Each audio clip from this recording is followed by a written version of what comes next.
처음에 기획을 했을 때는 주위에서 그런 얘기도 했어요.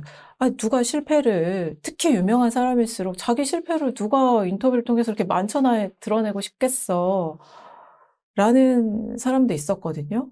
근데, 저는 그럴까? 사실 이게 실패라는 건 누구나 하는 거고, 사람한테는 선한 마음이 있어서 내가 가진 실패를, 어, 어느 순간에는 좀 공유해서 당신은 이런 실패를 하지 마세요. 라고 좀 알리고 싶은 욕구도 있을 거고, 또 자기 실패를 좀 돌아보고 싶은 생각도 분명히 할 거라고 믿었거든요. 그랬는데, 실제로 굉장히 잘 됐어요. 섭외 요청을 했을 때, 저는 이제 유명인에 알려지지 않은 실패 이야기, 그리고 알려지지 않은 사람들의 특별한 실패 이야기, 이걸 적절히 섞어서 좀 계속 연재를 이어나가고 싶었거든요. 근데 유명인이든, 그렇지 않은 분이든, 그 인터뷰의 취지에 굉장히 공감을 하고, 기꺼이 수락하는 분들이 정말 많았어요. 그래서 인터뷰는 섭외가 제일 어렵고 섭외가 거의 전부인데 섭외가 정말 제일 잘 됐던 그런 연재 중에 하나였거든요. 그래서 약간 애틋하죠. 그 인터뷰가 이렇게 우리의 실패가 쌓여 우주가 된다라는 이렇게 책으로 딱 나왔을 때 아, 이렇게 교정하면서도 다시 이렇게 읽어보는데도 참 그때 마음이 떠오를 만큼 굉장히 좋았고, 독자들에게도 그런 마음이 좀 다가가면 좋겠다라는 생각을 했습니다.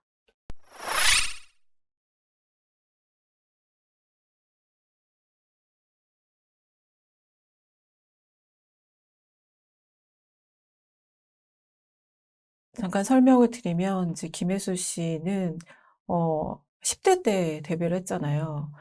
돌아보니까 자신 인생에 가장 많은 시간을 쏟아부은 일이 배우인데, 이 연기의 의미가 대체 뭔가, 남이 규정하는 자기 말고 자기가 규정하는 연기의 의미, 어, 김혜수라는 이 배우의 의미를 알아내는 게 굉장히 이제 스스로한테 중요했는데, 그걸 한동안 계속 이제 모르는 채 살았던 이제 시간이 있었고, 그러다가 결국 자기 스스로를 인정을 하게 되는데, 그 얘기가, 그래, 나처럼 한 20%쯤 부족한 배우도 필요한 거지.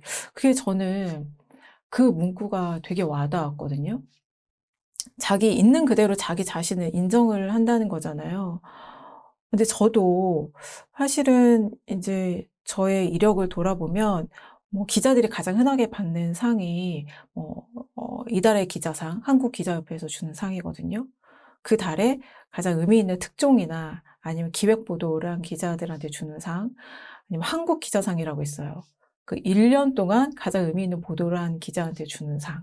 이런 상들이 있는데 그런 상을 받아보지를 못했어요. 그래서 나 경력 관리를 참 못했네.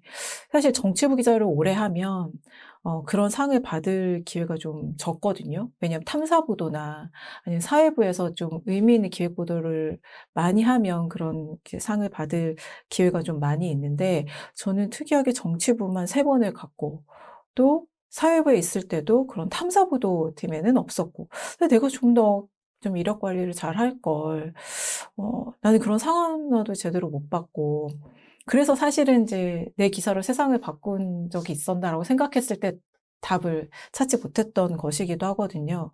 그런데 그 인터뷰를 했을 때 김혜수 씨 얘기를 듣고, 아, 그래, 나도 이런 기자도 필요한 거지. 누구나 다 탐사보도하고 기획보도 해서 막 세상을 막 경천동지하게 만들 그런 기사만 쓰는 기자만 있어야 되는 건 아니잖아. 나처럼 뭔가 사람 마음에 이렇게 느낌표를 찍고 다시 읽어보고 싶은 그런 기사를 쓰는, 마음에 다가가는 기사를 쓰는 기자도 있는 거지라는 생각이 들더라고요. 그게 이제 사실은 김혜수 씨도 그렇게 자기를 인정하는 순간이 있었고, 그게 이제 국가부도의 날이라는 이제 시나리오를 받았을 때, 이제 김혜수 씨도 사회에 굉장히 관심이 많고 또 배우로서 저는 자기 소명도 굉장히 분명한 배우라고 생각을 해요. '아니 이런 일이 있었단 말이야? 이건 영화지만 영화로라도 내가 알려야지.'라는 생각 그런 마음에 불을 붙인 시나리오였다고 저는 생각을 하거든요. 그래서 이제 일로 약간 그런 그러니까 위기를 고비를 김혜수 씨도 넘어갔고 저도 사실은 그런 2017 년에 일에 대한 회의가 들었을 때 인터뷰라는 그런 장르를 하게 되면서 그러니까 그런 고비를 넘게 됐고 또 하게 되면서 답을 자연스럽게 찾았고 또 저의 초심이 또 성장을 하게 됐고 그랬다고 생각을 해요. 네.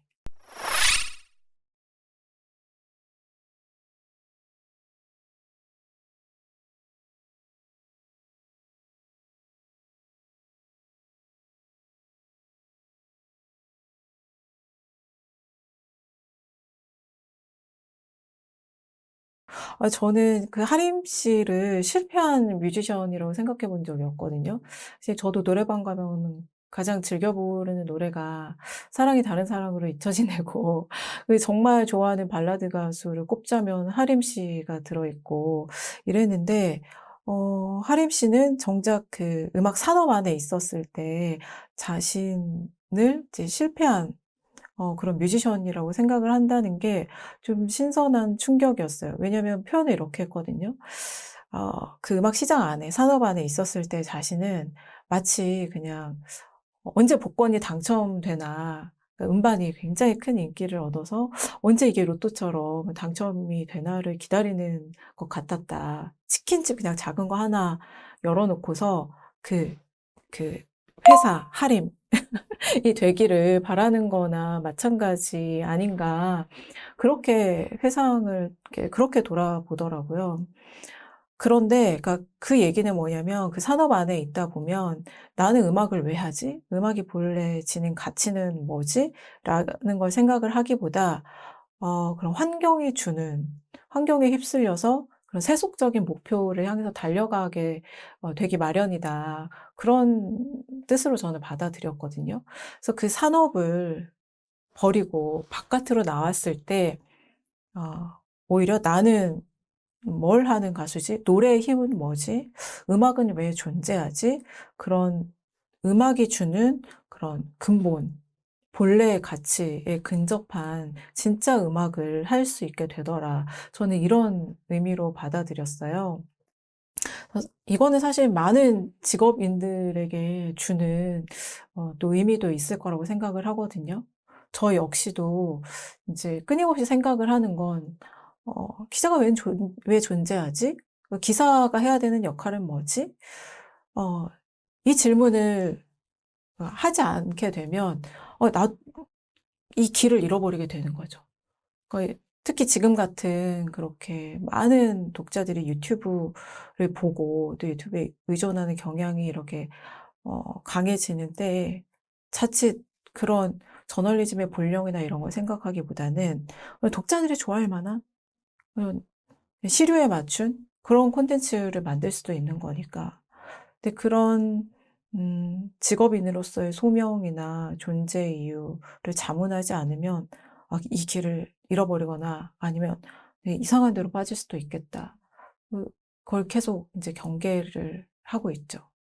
네. 그래서 하림 씨 인터뷰를 하면서는 그런 저의 그런 직업인으로서의 길도 돌아보게 됐어요. 네.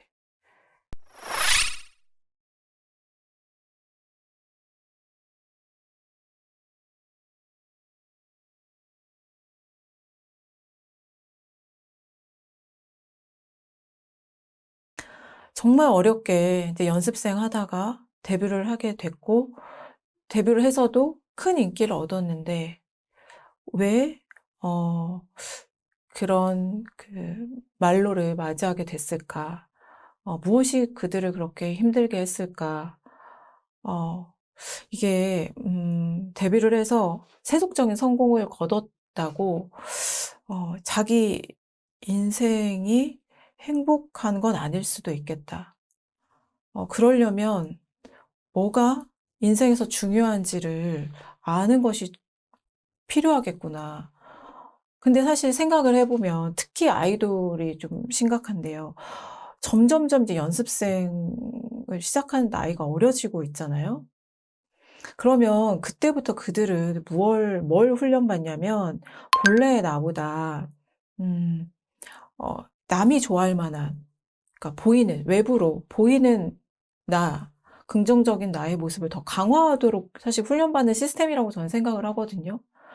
그걸 매일 달마다 평가를 받고, 그 평가가 좋아야 데뷔조에 들 수 있고, 또 데뷔조에 들어도 또 데뷔를 못할 수도 있고, 그러니까 이게 경쟁이 몸에 배어 있고, 또 남이 보는 나를 굉장히 의식하면서 살아야 되는 그런 환경을 적게는 몇 년부터, 많게는 10년 가까이 연습생 하다가 데뷔하는 사람들도 있잖아요. 근데 또 그나마 데뷔를 하면 다행인데, 데뷔를 또 그렇게 하고도 못하는 사람들도 있고. 아니, 그럼 그 사람들은 이 마음이 어떨까? 그렇게 될 때까지 뭔가 심리적인 방파제를 어떻게 만들까 좀 궁금한 거예요. 그래서 찾아보니까 그런 연습생이나 아이돌을 전문적으로 상담을 하는 그런 심리 상담사가 있더라고요. 조한노 선생님인데, 그래서 그분을 이제 인터뷰를 했죠. 근데 저는 이제 그 조한노 선생님 얘기가 이 "우리의 실패가 쌓여 우주가 된다." 가장 첫 번째 들어가 있는데, 인터뷰를 하면서도 이거는 연습생이나 아이돌이나 이런 어 직업을 가진 사람들뿐만이 아니라 일단 저한테 굉장히 좀 울림을 많이 줬어요. 그러니까 이런 문구가 기억에 남거든요. "실패해도 삶은 흐른다. 실패해도 나는 온전하다."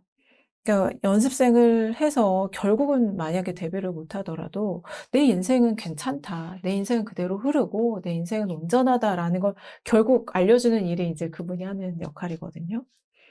그러면 사실 결국은 나는 10 대를, 혹은 인제 그보다 더 어린 나이부터 10 대까지 나는 오로지 데뷔만을 목표로 하고 달렸더라도, 근데 데뷔를 못하게 되더라도 '나는 괜찮아.'라는 좀 그런 심리적인 뭔가 방파제를 잘 갖고 있으면 괜찮지 않을까. 혹은 데뷔하고 나서 그런 데뷔에 성공을 했다고 해서 그들의 불안감이 또 사라지는 건 아니거든요. 데뷔를 하고 나면 신인상을 받을까 말까. 신인상 받고 나면 또 음반 판매량, 인기, 그리고 얼마나 이 인기가 지속이 될까. 그래서 그다음 평가, 그다음 외부의 시선이 계속 자기를 옥죄일 수가 있어요. 그런데 그런 외부의 시선이나 평가에 휘둘리지 않으려면 이제 자기 중심이 있어야 되는 거죠. 근데 그걸 결국 이제 만드는 걸 도와주는 게 인제 그분의 역할인데, 결국은 이런 거래요. "실패해도 일어설 수 있는 힘이 내재돼 있다. 내 안에는 있다." 근데 그걸 이제 좀 북돋을 수 있도록 옆에서 도와주는 역할을 하는 거죠. 근데 우리도 살면서 그런 거 많이 좀 잊어버리고 살잖아요. 실패하면 그냥 그 일을 실패한 건데 인생이 끝난 것처럼 절망감 느낄 때도 있고. 근데 그런 거 아니다. 실패해도 내 인생은 괜찮아. 그 문구를 떠올리니까 약간 실패가 그렇게 두려워지지 않더라고요, 저만 해도.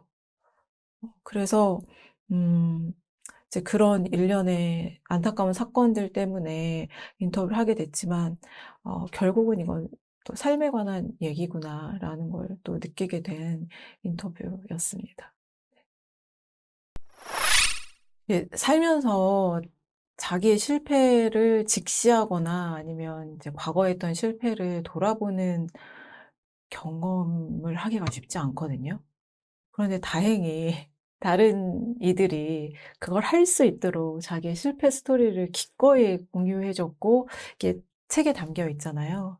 근데 이 책을 읽으시면서 자신의 실패, 그리고 자기의 실패가 만들어 온 지금의 나, 실패해서 더 강력해진다, 더 멋져진다, 그리고 실패가 쌓여서 만든 나라는 사람의 우주를 만나는 계기가 되셨으면 좋겠어요. 저는 이제 이 책에 여러분들의 그런 좋은 말씀이 있지만, 또 기억에 남는 것 중에 하나가 웹툰 작가인 이제 홍인의 작가가 한 말인데, "실패 다음에 쉼표를 찍고 싶다." 라는 얘기를 홍인회 작가가 했거든요. 근데 그 얘기를 들으면서 '나는 지금까지 실패한 뒤에 어떤 문장 보호를 찍어 왔지? 그냥 생각 안 하고 엔터 치고 다음 단계로 넘어가진 않았나? 아니면 지금도 그 의미를 찾지 못해서 아니면 회피해서 그냥 스페이스바만 계속 치고 있는 거 아닌가? 아니면 생각도 안 해 보고 그냥 마침표 탁 찍어 버린 건 아닌가?' 이런 생각했거든요. 근데 쉼표를 찍고 그 의미를 생각해 보고 돌아볼 수 있는 거는 그 사람이 가진 진짜 인생의 힘이라는 생각이 들었어요.